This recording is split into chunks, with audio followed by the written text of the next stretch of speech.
What is going on, YouTube fam? Welcome back to another video. Thank you so much for being here. In today's video, I'm going to take you through how to train your lower body as a footballer, as a soccer player, however you want to call it. Throughout every exercise, I'm going to tell you why we're doing it. Because as I always say, when you know the why, the how is so much easier. And that's the goal here.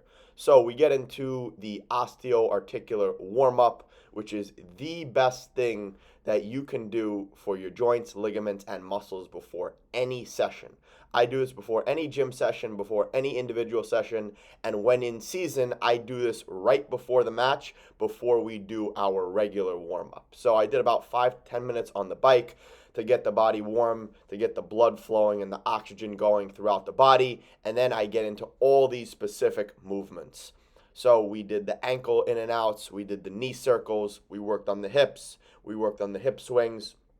All this stuff hits those little muscles that are going to be very important for our leg session. And I just want to preface this. I want to start off by saying I don't do many plyometrics and jumping within this session because I was in Orlando, Florida, and I was doing a lot of sessions outside. It was beautiful weather.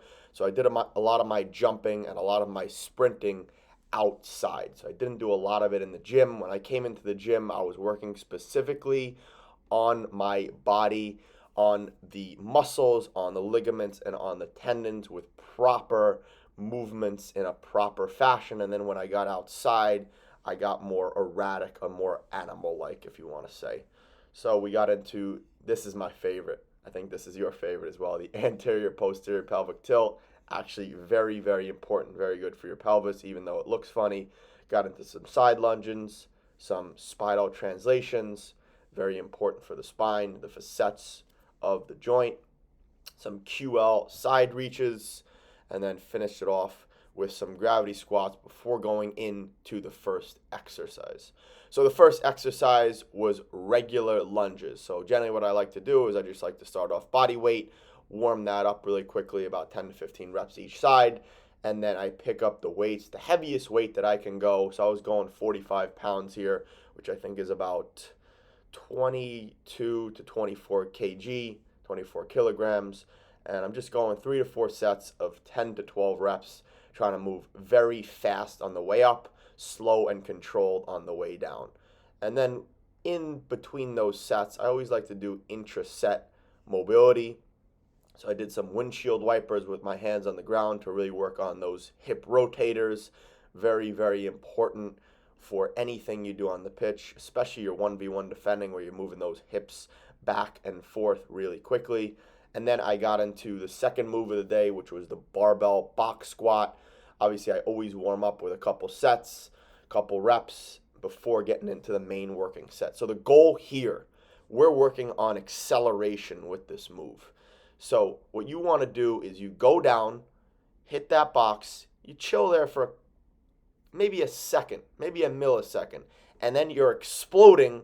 Envision you got a gun to your head and you want to be as explosive as possible on the way up, because that's the only way you're going to get faster. If you're not going with max intensity on each and every rep, you're not going to improve your speed and explosivity. And I'm pretty sure that's what you're doing when you're working on that. Then we went into some hamstring curls with the stability ball. Very, very important for injury prevention of the hamstrings. Also, the hamstrings are a key muscle group. There are 3 different hamstrings, but they're a key muscle group when you want to hit that ball accurately. Quick fact for you, for the past 2.5 years, I've been studying under a French osteopath named Guy Voyer. Absolutely brilliant guy, one of the best I've ever seen. He actually worked at Olympique Marseille in League One for 20 years, but he is an expert on the body, and he did his dissertation, his study on the hamstring and how the hamstring is a key contributor in the accuracy when hitting the ball on the pitch. Then I put my socks and my shoes back on. Of course, that ting was peeping. I had to do my magic, spit a little game, did what I had to do. A little small talk here and there. Never hurts no man in the gym. And this is no offense to you ladies. I love women. Nothing offensive at all. Just joking around. Then we went into exercise 5, which are some single leg calf raises, about 3 to 4 sets of 10 to 40 reps you can do here on each leg. Most important is really squeezing at the top, really going all the way down. Then we went into some tibialis raises, very important for the anterior tibialis, very important if you have shin splints to prevent shin splints, and important for the acceleration and the deceleration of yourself on the pitch. So I usually do the first couple sets with shoes on, and then I finish them off a couple sets barefooted to really get a nice feel for the ground, a nice proprioception.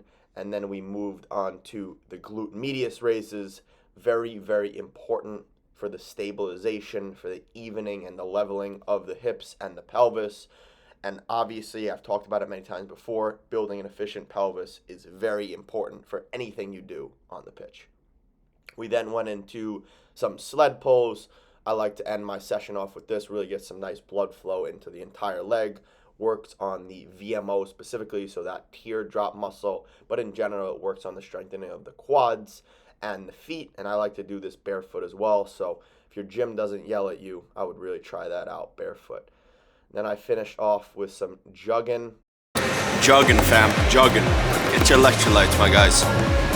So I always finish off every single session with some stretching, with some high quality myofascial stretching. So in general, your goal should always be to stretch what you train. Whether you're in the gym, whether you're on the field, whether you're working on your speed work, you need to do proper myofascial stretching after your sessions to make sure that tissue is sliding properly. If not, all the tissue is going to get gunked up, and that's going to cause adhesions, which is what's going to lead to injuries, pain, and all that stuff we do not want as a footballer and an athlete. So as you saw, I worked the anterior tibialis, I stretched the erectors, then I go into the psoas here. Very, very important to stretch. This attaches directly to the lumbar spine, to the lower back. So if you have any back pain, you need to stretch this.